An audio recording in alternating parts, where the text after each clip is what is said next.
Hey everyone, this is People of Substance by LemonSkies, and I'm thrilled to have my guest on today, Michelle Boggs. It's shocking to me that Michelle and I have not actually met face to face. I feel like we've been mutual fans of each other for quite some time. And Michelle is executive nonprofit advisor from Class A to GoFundMe. So I have a lot of community related questions for you, but please say hi. Hi, thanks so much for having me. I know we were laughing backstage, like, did have we ever met in person? And we have not, but we're committed to do that, and I'm excited. Thank you for having me. This is going to Yeah, be a fun thanks. conversation. Yeah, thanks for being here. We're fixing that, and we'll have a selfie to prove it. So. That's right. So, Michelle, one of the questions I love to ask people in our space, how did you end up in nonprofit sector? Did you set out to do this, or was it anthropology major that led you this way? How did you make your way here? Yeah, I love that question. And I'd be curious to know, with all your guests that you've had on People of Substance, if anyone has ever said, I set out to do this. It was my goal since I was 12 years old. A couple, a Wow, couple, and okay. I've yet to I was meet shocked. Yeah. anybody. Yeah.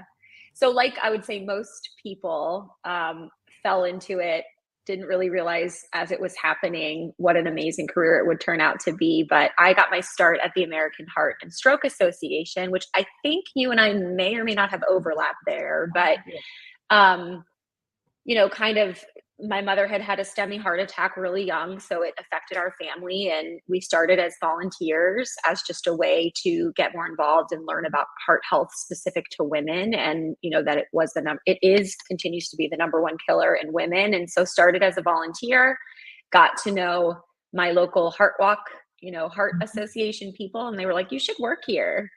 And thought it was like all sunshine and rainbows, like what an easy job. And a couple months in, it was like, oh my gosh, there's like goals and metrics, and this is very intense, and there's a lot of responsibility. But sort of fell into it that way. And then I was there for a long time, long tenure at American Heart. It was an amazing career. I got to do lots of different things at the local level, regional. And then towards the end of my time there, had a national role and got to work like in all the big cities and see what philanthropy was like in Los Angeles compared to Philadelphia. And so that was fascinating. And I learned so much. And then was at the Red Cross for a little while, was at Leukemia and Lymphoma Society for a little while, and then sort of took a step away from big federated organizations and worked for a children's hospital in Miami. It's one of 11 remaining freestanding children's hospitals where I was president of the foundation. So overall fundraising, soup to nuts for the entire shop there. And that was a really good experience because it was the first time I had to work with a completely separate entity in order to be successful versus like, if you're at LLS, everyone's rowing the boat in the same motion. If you work at a hospital or higher ed, you've got to work with clinicians and professors and all these other stakeholders to try to do what you're trying to do. So I learned a ton there. And then Olga, at that job, the team went through this technology transformation because we had relied so heavily on large high net worth donors, and we weren't engaging our community. We weren't getting like this groundswell of donors. Our donors were dropping year over year and had been for like a decade. And so we really had to look at upscaling technology, investing in new technology, reaching new donors. And so that's when I was first introduced to Classy, because before moving to the Classy platform at the hospital, we had a very old, antiquated donor experience. So if you went to give, it was like taking a step back in time. You had to fill out all this information. We only took a credit card. I mean, it was like a total turnoff. And so got to experience Classy for the first time and was just really interested in the power that technology could unlock and how it could connect us to so many folks. And that sort of started my journey of understanding Classy. And then around that time, GoFundMe acquired Classy. So now Classy is part of GoFundMe. So we say Classy from GoFundMe. So we're very much working together. And so they reached out to me to serve in this role, executive nonprofit industry advisor. And I've been here coming up on 2 years now.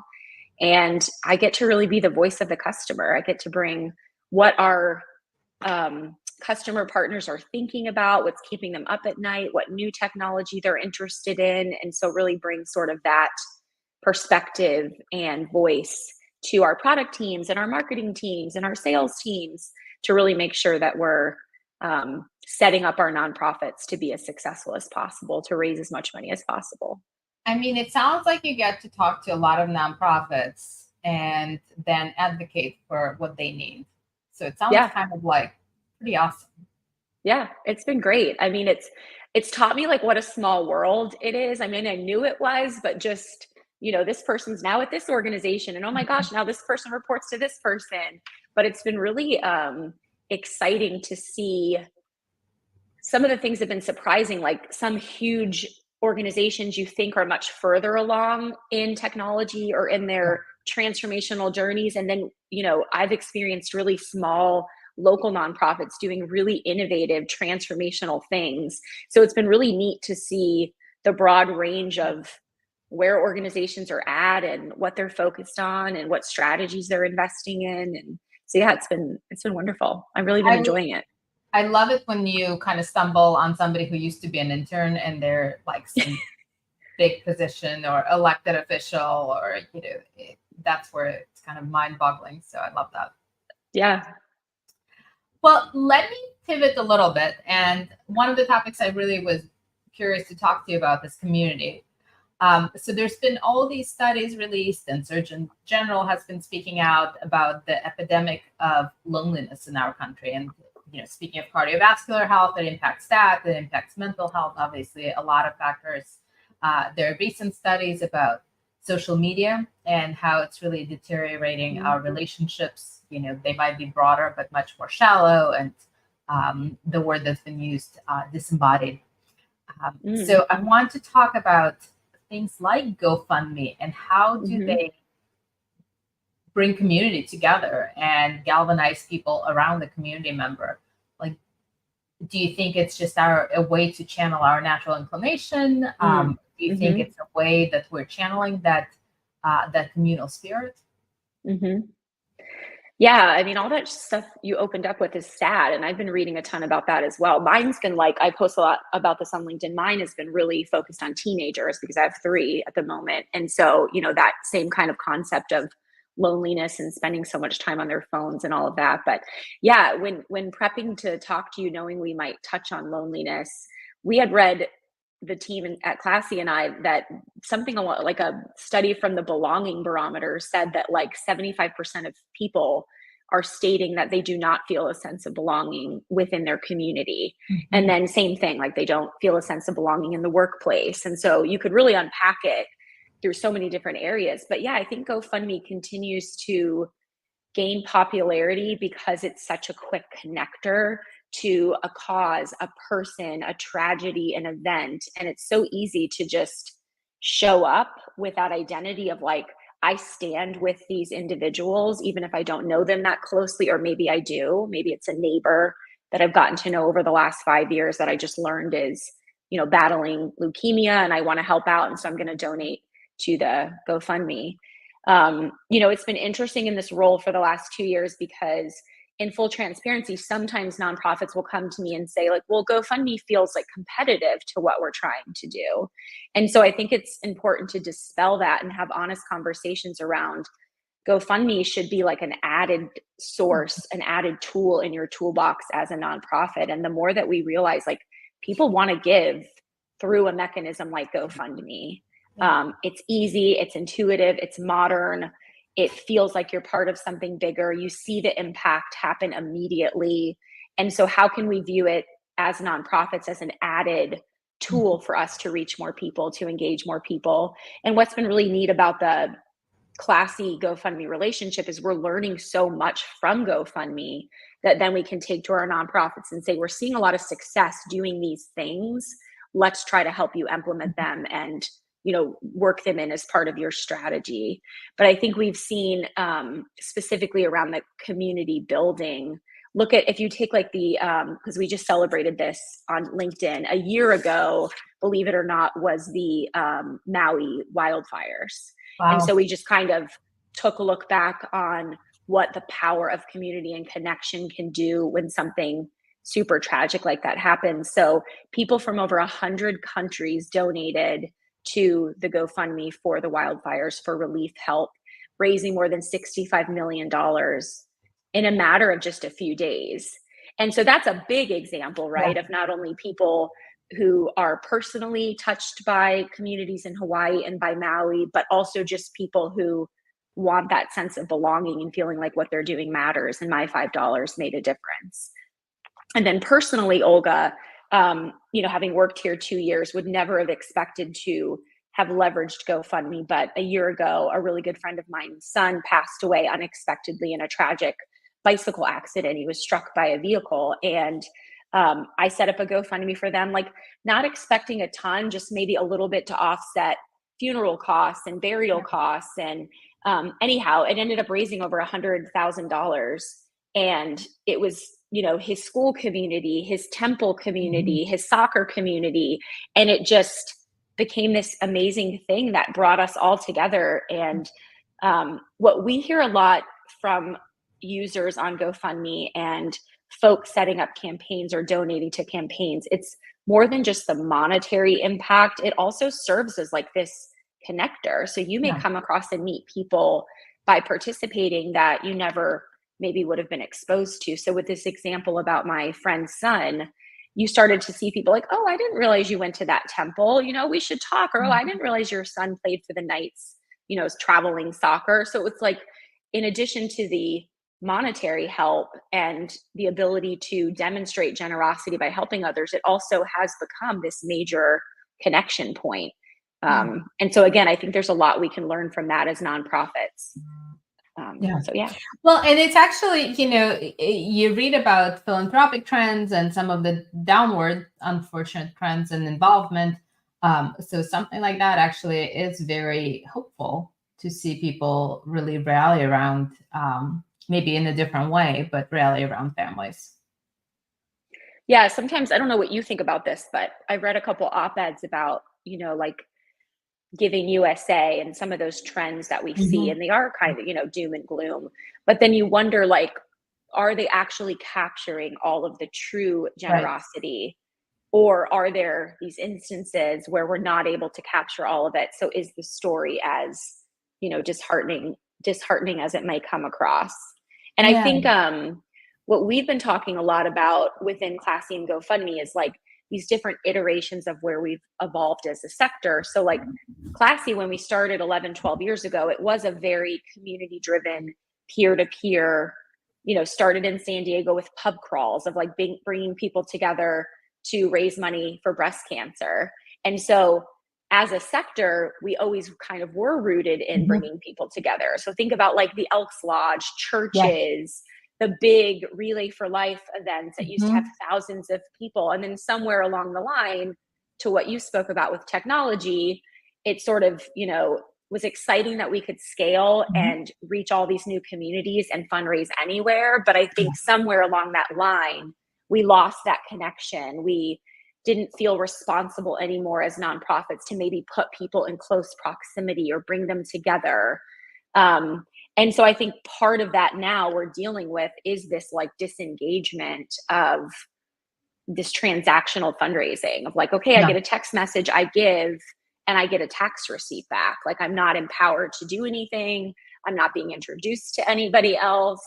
Very transactional. Yeah. So we're losing all these opportunities. And so we really believe like the next iteration of where we need to focus as a sector is being more thoughtful and bringing people together and then empowering people to fundraise and advocate and grow communities on our behalf. Like shouldn't all fall on us, but we're also not giving people the opportunity, the creativity, the tools, the vision to do any of that type of work.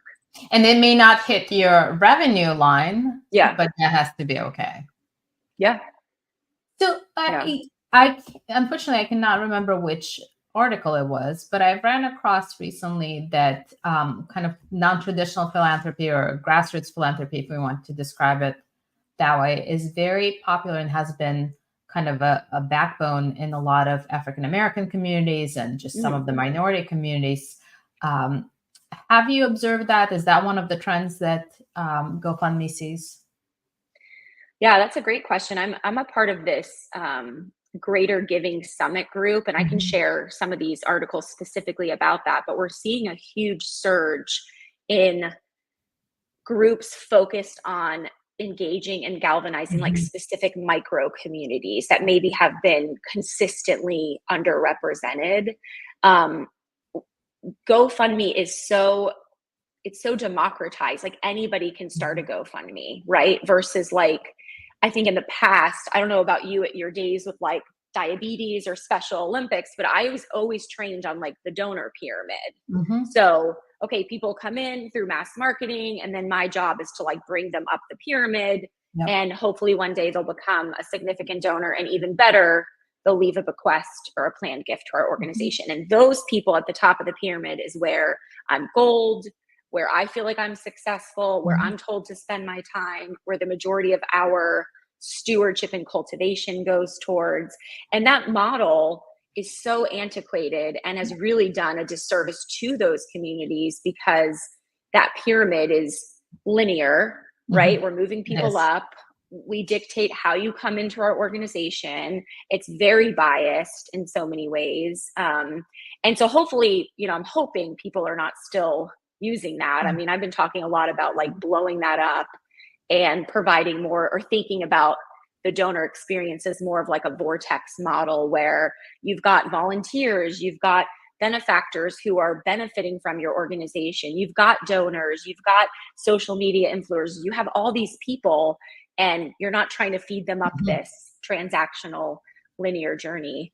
Yeah, Um, that funnel was so linear, but I think we just didn't have technology to mm, treat people in much more individualized way. Like yeah, 10, yeah, 15 years ago, like that made sense, right? Like you had to bring them along somehow because you couldn't give them that, like hmm, you could barely know if your advocates or your donors, right? Like that yeah. took some serious data finagling. Yeah. What I think will be a critical component of this type of work of like engaging minority communities and supporting more of the grassroots efforts is kind of relinquishing control as a nonprofit. So like if there's nonprofit listeners listening today, like going back to your teams and thinking about Mhm. if someone wanted to support us and came to us and said, I want to do this event, blah, blah, blah. What would it take? What is Mhm. that experience like? Most oftentimes, what I've found, and I've been guilty of this, is it's been like very prescriptive and almost like clinical. Like, okay, go to this website, fill out this form. Here's how you support us. We consider you a third party event. Let us know when the check is ready. It's like Yep. literally a lot of Yep. times how that experience is, instead of really figuring out, okay, what is the meaningful way in which you want to Mhm. support us, and what might that look like? And what tools are you going to need? How can we support you? But really, I guess just encouraging them to lead the way and tell us, this is how I'm going to get my community and my sphere of influence Mhm. supportive around your mission, rather than just like, what can you do for me? How much can you give? I think that's where you can start to see some amazing things happen. And I have wonderful examples, because we've been talking a lot about this, is empowered fundraisers, letting them kind of run wild with it and relinquish some of that control. I know marketers get I scared know. of that, but But we, if we continue to talk to any young person, I do this with my kids. I'm like, if I told you this is how you were going to support a nonprofit, what would you? And they would say, we wouldn't do yeah, that. Like, yeah, no they don't. way. That's not Yeah. how they roll. Yep. We'll talk about teenagers in a second because I really do have some questions about that for you as well. I've got a couple lurking around here.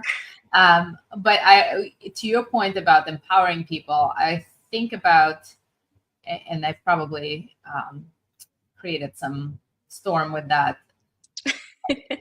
There are too many nonprofits, right? So if we as nonprofits gave somebody a meaningful way to honor a loved one and celebrate a loved one and just channel that passion, I think we would have. I tried to do a search. I think it was around breast cancer, and there were literally hundreds and hundreds and hundreds of nonprofits, and understandable why, but they are in fact competing for resources, and some of them Hmm. are kind of pass through, right? Like they collect money and disperse money. They don't really have a mission component that they personally deliver.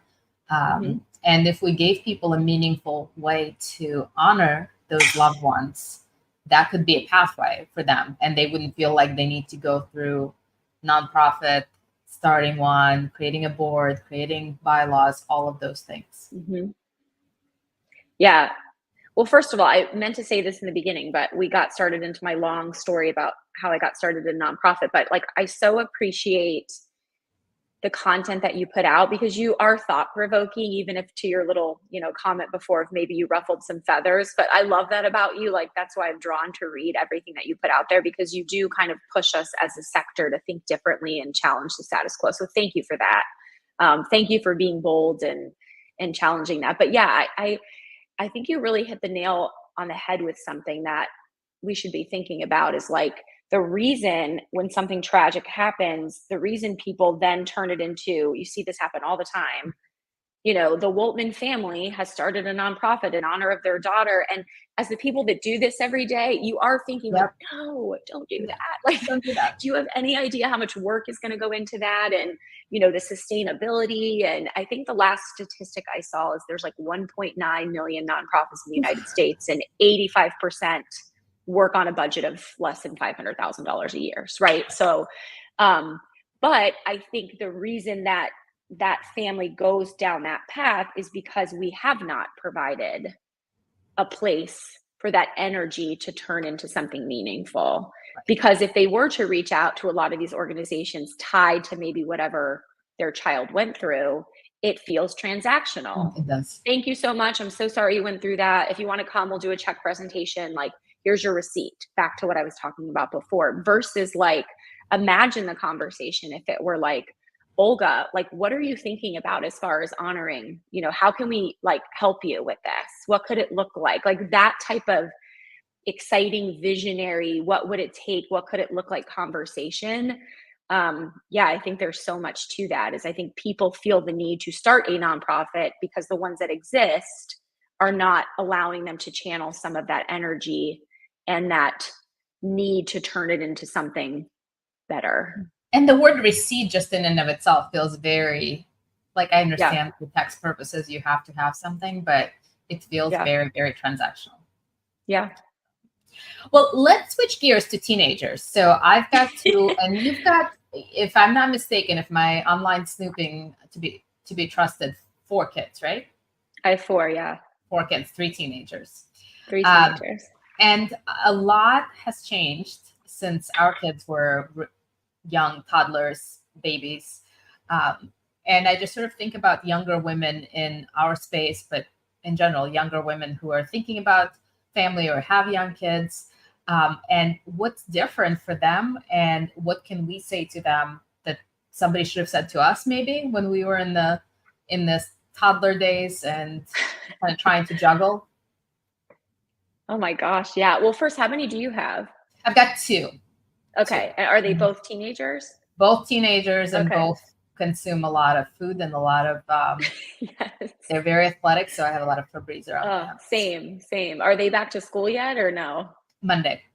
Oh, I bet your kid. Mine went back this past Monday, and it's just a whole nice, quiet house. It is. Yeah, I love that question. I will say, I think I'm a little bit unique in the sense that, like, I had a very different mom than most of my friends' mothers growing up. So my mother was a prison guard in Miami. So I've not yet met anyone else that has a mother that was a prison guard. Joined the military to put herself through college, and has always been the breadwinner, always been like wildly successful, career driven, super strong. And so I had that role model, and she was always like, advocate for yourself, make sure you are paid what you deserve to be paid. Like, I had all those things, and I'm so fortunate that I did. And I do realize that's not always the case. But I think what I try to tell my girls, and even, younger women that I work with or that I've mentored over the years, is a couple things. I think the first thing that I had to learn is it's totally okay to ask for help. That's really hard for me. I feel like it's a sign of weakness. And I wish I had done that sooner, been more vulnerable and asked for help more, reached out more, formed more of like a village. Specifically, I would say with childcare and things like that. Like I would have never asked somebody to pick up my kid or anything like that. I mean, that to me was like, I would never even imagine that. I would have to pay somebody. Yeah. And now I don't know, I've just, maybe because there's so many and I can't keep up, I've had to just rely on others more. And I do look back and I'm like, man, you know, I would have helped them and they certainly would have helped me. I just never asked. And so I would say, don't be afraid to ask for help and be intentional around creating like your group of women that you know are just going to be there, support you, build you up. Like when you're having a bad day, that will send you that text message that's like, you're a badass. Don't ever forget it. I have a couple of those women in my life. So be really, luckily they kind of fell into my life, but I think the advice I would give is go seek those type of women that will advocate for you when you're not in the room, and you know, we'll do all those things. We'll be honest with you. And then the other thing I would say is just say yes. I think what's been great, like when I look back on my career, I think things I did well is that I just said yes to things, even if I wasn't fully qualified, even if it scared the hell out of me, even if I could come up with all the reasons in the world why I shouldn't do it, I just said yes. And so I think just say yes and you'll figure it out. Like nobody has it all figured out. I love what you said about creating a group of women. And actually, I was just reading about Melinda French Gates, who's obviously a huge role model for many of us. And she's been, for the past 30 years, she's been taking weekly walks with the same 3 women. Wow. And I kind of love that, like having that squad behind you, as you said, somebody who will cheer you on and, you know, tell you if you're spinning out and kind of rein you back in and be supportive and mention your name when you're not in the room. All of that, right? Like having that squad of supporters around you. Yeah, it's so important. I mean, because there's certain things like you can only tell them, you know, especially within like a specific sector. Like I would never I try to tell my significant other stuff, and the advice is usually just like infuriating. So professionally, sometimes you really do need people that intimately understand what you deal with, you know, on a day-to-day basis. And especially in the nonprofit world, I mean, it's so heavily women. So you've already got these amazing people. It's just being thoughtful and making those connections and always thinking about what you can do in service of them. Like I always try to think of how can I help others? Like even if someone sends me a LinkedIn that's like, hey, I noticed this company's hiring, like I will always help, even if I can't, like, because I just know there could be a day that I'm there, and for someone to step up and help me, like I always try to be really responsive if someone asks me for something. That sounds simple, but that would be a big tip too, is I don't know if you hear the squeaking of the toy there, but yeah, there's some squeaking happening with the dog. Well, last question I want to ask you, and I've noticed, I think you're a book person, at least that's my interpretation, because I've noticed you have like a little virtual bookshelf.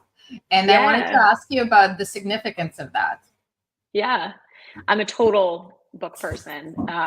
The only thing that the more I tell people this, and everyone seems to think it's odd, is I read all of my books on my iPhone and a small iPhone screen. And for some reason, I just can't do a Kindle or an iPad or a real book anymore. I just like the efficiency of my phone. But yeah, I read all the time.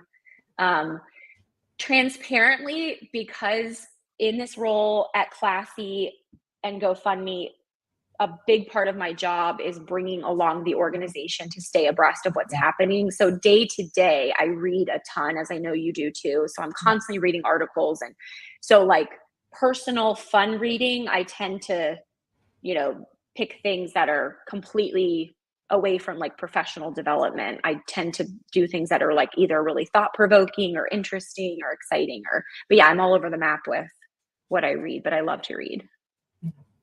Michelle, you've been such a wonderful guest, and I cannot wait to see you in person in a few weeks here. And I'm just really grateful to have you in my life and to have you in my circle. So thank you for being a great guest.